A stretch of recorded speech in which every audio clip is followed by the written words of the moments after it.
welcome back. Your dreams were your ticket out. Welcome back.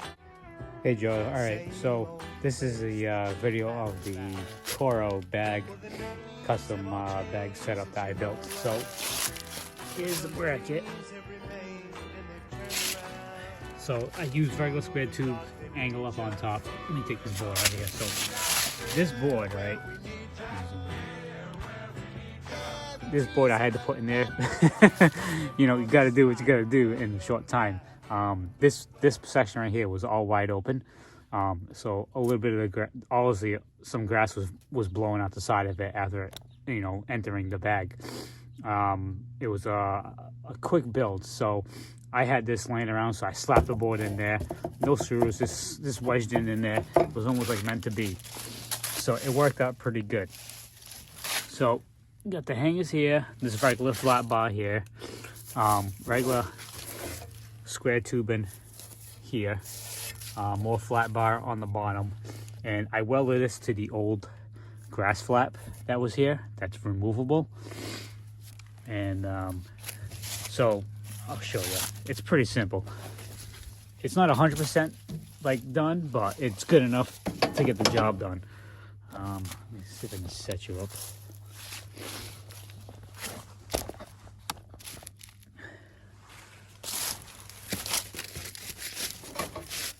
So all you do is this, obviously the holes here, they line up with the Toro pins, as you can see here, and you just put them in there, and that's it.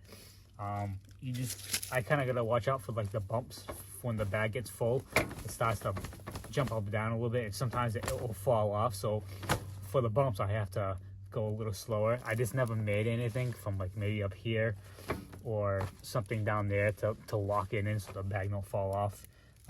Like I said, I made this in a short amount of time because obviously leaf cleanup and all that.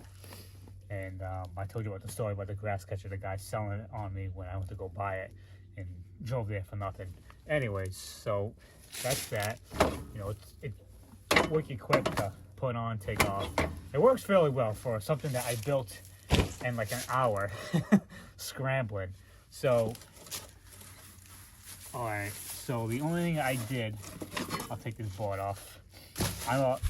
If I do decide to keep it, I want to get a legit aluminum grass catcher on the side, and I'll just customize it. I'll probably still use the same setup because they got the pins here. So I'll just maybe, you know, I'll probably have to just modify it just a hair. But the only thing I had to do is, see if I can zoom in here.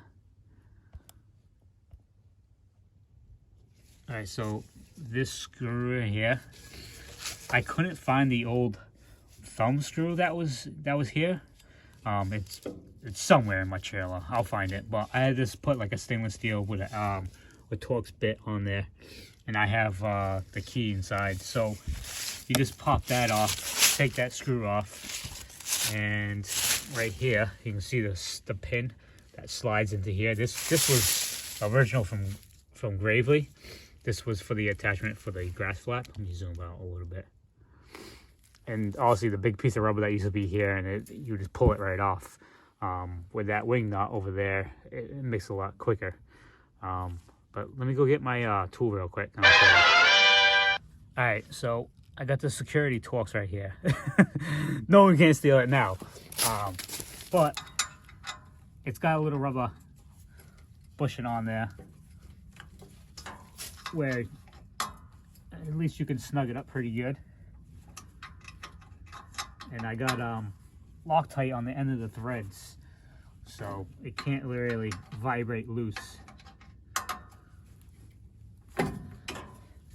So that's it. You just pull it off. I don't know if you can see that.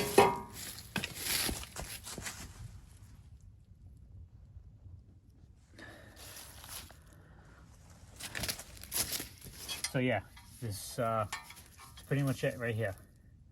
And like I said, I welded it to here, so it didn't ruin anything from the mower. Everything was like just drop and go. I didn't have to tighten this, but with the bagger falling off, I was like, let me snug it up real quick.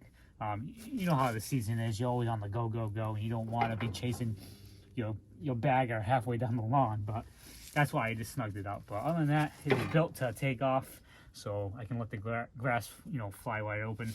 I had a shoot blocker that I built. What the hell is it?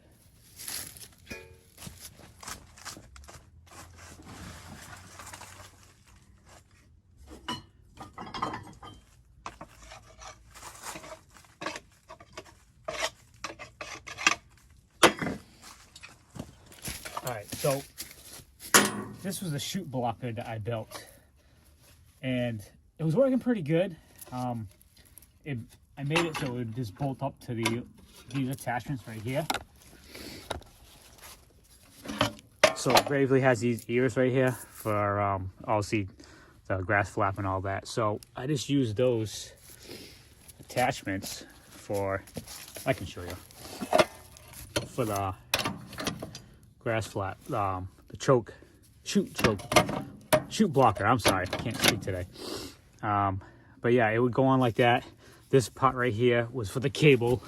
That was to tighten up the cable, and I had the cable running up there, and I would just yank on the cable. It would open up. But the only thing I didn't like about it, you see how it's opening up? It's at a 90 degree. It doesn't really let the grass fly as good. So, and I wasn't really liking it. The shoot blocker worked good for like the flower beds. It didn't allow any grass to get into the flower beds if you were riding on that side. But when you want to let it fly, here we go.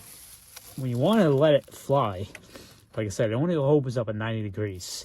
Now with these shoot blockers, you need this flap to open up all the way, so you can let the grass. It fans out better. Obviously, you know this. I don't need to explain it to you. But so that was the one thing I didn't like about this design. So I gotta obviously redesign it and come up with something better. But I built this all out of steel, and yeah, came out pretty nice for first invention shoot blocker. I see them for sale. What do they want, like? Hold on, let me turn you around. I wonder if I can get one. Hold on. I see them for sale for like $300 freaking dollars, but I can't justify spending $300 on a freaking shoot blocker when it's just built out of steel and all it does is open and close. I'm pretty good at like just building stuff. And obviously I got my own welder, so welding's not an issue for me. But yeah, I figured I'd show you that and run you down with that. But I definitely want to get the big grass catcher because this bag, you know how the Toro bag is. It only catches so much, especially like during leaf season. I only can make like 2.5 passes, say like the yard's like 60, 70, probably like 80 feet long. I can make 2 passes 80 feet long and it fills the whole bag up, and I'm already starting to trail behind. So what I've been doing is making 2 passes, dumping it into my big leaf bag, and continuing on. Then when I'm done with the lawn, I'll obviously empty it out, and I'll make a couple of passes where I get those straggler lines from when the grass bag was being too full, and I'll just clean it up, and then I'll just whack it with the leaf blower real quick and just blend it all in, and you can't even tell. But that's the downfall of this bag. Obviously, it's not too small. It's too small. I was gonna use my Husqvarna bag. That's a little bigger, but the way the opening was right here, this big section, it just worked better for the discharge of the deck. So that's why I went with this. And yeah, I figured I'd show you that. And, something I wanted to add to this video too. I think during mulch season, I ended up picking up a Gorilla cart that holds like 7 cubic feet or something like that. I don't know, cubic inches, whatever the hell it is. Like the wheelbarrows come in 3, 4, 5, and this one held 7. I'm like, oh, this would be so awesome for the mulch. It holds a larger quantity of mulch, less trips back and forth. So I spent the money. I think they're like 160, 170. You'll have to double check on that. But I bought it for mulch, and oh my god, it sucked, dude. It sucked. It holds a lot of mulch, but when you're trying to dump into the flower beds, there's nothing beats like a regular single wheelbarrow. It's so much easier to move through the flower beds and dump it. It's quicker. You know, time is money. Time is money. And that Gorilla Cart, terrible. The one thing I do like about the Gorilla Cart, which I'll show you in a minute, is if you're planting like trees, shrubs. Well, shrubs and trees are the same shit. You know, bigger like flowers and all that. It will work good for that because it's almost like a dolly, and it holds like, I don't know, I think the maximum weight is like over 1,000 pounds, which is pretty crazy. I'll show you that. But my mess. You know the landscape life. Got the barbecue grill over there, the trail that's fully loaded with crap. I need to like straighten this shit out. That's my tube. This is my Billy Goat leaf vac, which I didn't get a chance to freaking finish it this season. So yeah, that sucked. I wish I would have had that this season for leaves. I still have a few more houses, so maybe I'll get a chance to fix this thing. But anyways, this is the Gorilla Cart. So what's cool about it is you lift it like this, right? You can shove the arborvitae trees in here, roll it right in there, and you can actually maneuver it like a dolly and, you know, take it to wherever destination you need to take it to plant it. So that's the one cool thing about it. But ideal for doing mulch? Nah, not a good idea. I prefer the regular wheelbarrow. It's so much faster. But I figured I'd tell you so you won't really waste your money on this thing.